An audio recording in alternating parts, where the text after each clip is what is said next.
What's up guys, my name is Carl and welcome back to Tech Hunter. CES 2021 has recently finished and this year it was a little bit weird. It was all digital.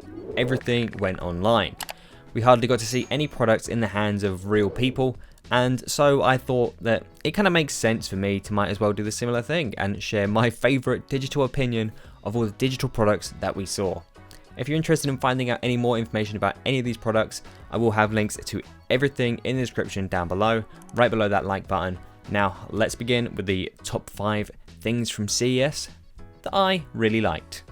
Number 1 was TVs. Samsung and LG both announced they are bringing mini/micro LED TVs to the table and they look amazing. They're available in sizes ranging from 65-inch and up, so these are going to be like your great big TVs that you're maybe going to have in your lounge, just your big centerpiece. These things are going to be starting from around 65 inches, so they're going to get bigger all the way up to maybe even 100 inches plus, which is also a really cool thing to see. But what we also saw this year was kind of OLED Evo from LG, which is kind of like OLED TVs, kind of like next generation. It's now brighter, better colors, better viewing angles, deeper blacks. It's like OLED on steroids. And Samsung also announced their Neo QLED line of TVs, which may kind of go some way to getting a lot closer to OLED, but maybe for a little bit less. It's kind of a little bit of a weird one. I always find QLED a little bit hard to kind of recommend because it does get a lot brighter than an OLED,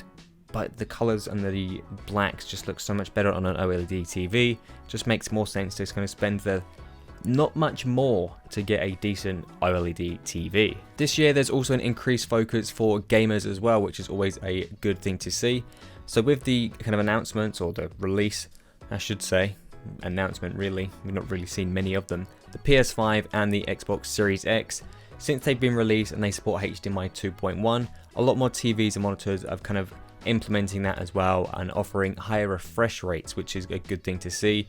And also a lot more TVs are going to be supporting FreeSync and G-Sync, which is always a bonus. Number 2, laptops. CES 2021 was a big year for laptops. We got 2 big announcements. First up, Ryzen 5000 series CPUs. AMD announced their new lineup of 5000 series of CPUs, which ranges from like the very low end up to the high end. So you've got some quad cores, some 6 cores, some 8 cores, all in the new 5000 series of processors. But I think there is 2 or 3 to look out for that are just straight up rebrands from last year, and they're still running on the old Renoir series of CPU. So they're basically 4000 series upgraded very slightly to bring them into the 5000 series lineup. And another thing which is kind of good is some of the processors have gained SMT, so they've gone from maybe just a 6-core CPU to a 6-core 12-thread CPU this year, which has its advantages for multitasking, but then you may see potential decrease in performance when it comes to gaming. Also continuing with laptops, Nvidia announced their latest line of GPUs are now heading for laptops.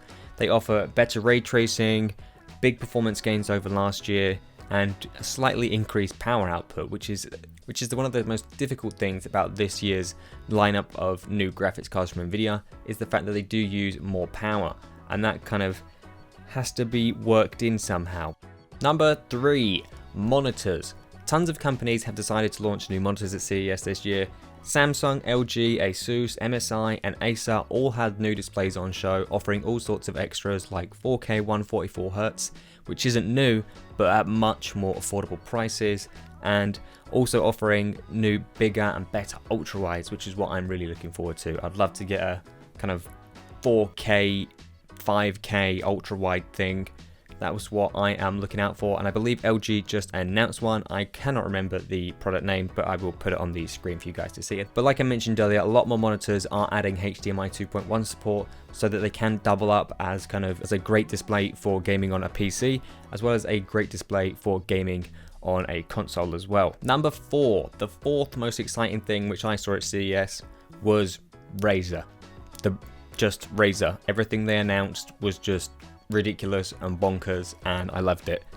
They announced a RGB face mask, which is something that everybody needs in today's world. It's called Project Hazel. It offers people the ability to see their mouths as they speak, and also offers replaceable filtration for the user too. It even comes with a case with built-in UV lighting to kill bacteria. Apparently there is also a use for the RGB lighting, other than the fact there is 16.8 million colors to choose from. The fact that you can see filter levels, so as your lights start to go red, I think that shows that the filters need replacing, and when they're green, you're all good. Your filters are doing their job. Sticking with Razer, they also announced their Project Brooklyn concept, which features a typical carbon fiber bucket seat gaming chair like this kind of thing, without any wheels though, which has a which folds out from the back and curves around in front of you. Somehow they've managed to implement that into the back of the chair.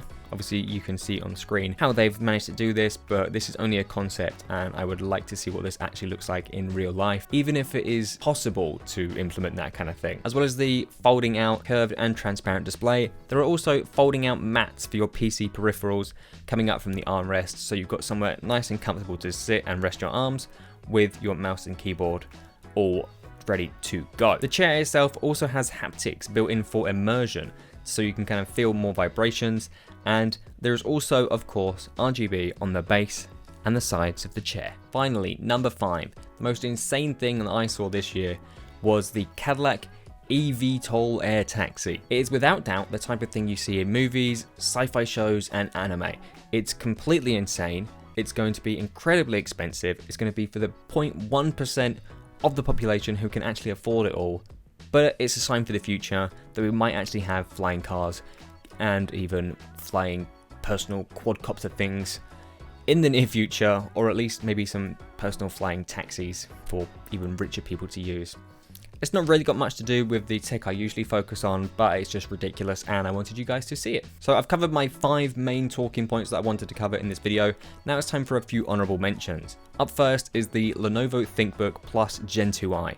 Lenovo announced a laptop that has an e-ink display, like an Amazon Kindle display, on the back of the main screen, so you can see what you need to do without even opening the laptop up. They also announced a wireless charging mat for the laptop, so you don't even have to plug the laptop in to charge it, which is pretty damn cool. Samsung made a robot. He's called Bot Handy. He can help you clean, tidy, do chores, and even has a really long arm to help bring you a drink whilst maintaining his social distance. Maybe this one should have had more of a talking point, but Nvidia announced the RTX 3060, a cheaper graphics card that will be available for people to buy on launch day in late February, and then likely it won't be available anytime soon after that day. LG teased more rollable screen stuff, including a cool looking rollable phone, which a lot of people got excited about, and even more useful things like rollable displays for your bed. Intel officially announced their upcoming CPUs known as Rocket Lake. The 11th gen CPUs offer improved IPC and support for PCIe 4.0, all of which may be able to combine with the new Z590 chipset to potentially knock AMD off of the top spot for gaming CPUs. Potentially.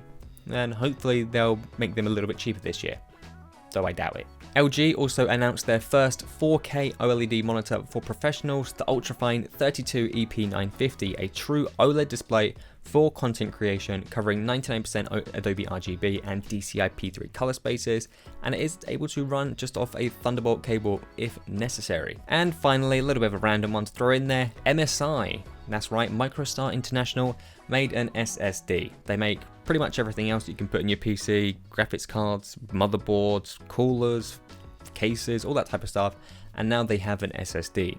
It actually turns out to be insanely fast with reads and writes in the kind of 7,000 megabytes per second kind of bracket, but it might just turn out to be a rebrand of a Kingston Ghost Tree drive. Anyway guys, thank you very much for watching. If you have enjoyed this video, feel free to click that like button down below, and of course click that subscribe button and turn that bell on so you can get notifications as to when a next video goes live on this channel. I'll catch you in the next one. Cheers.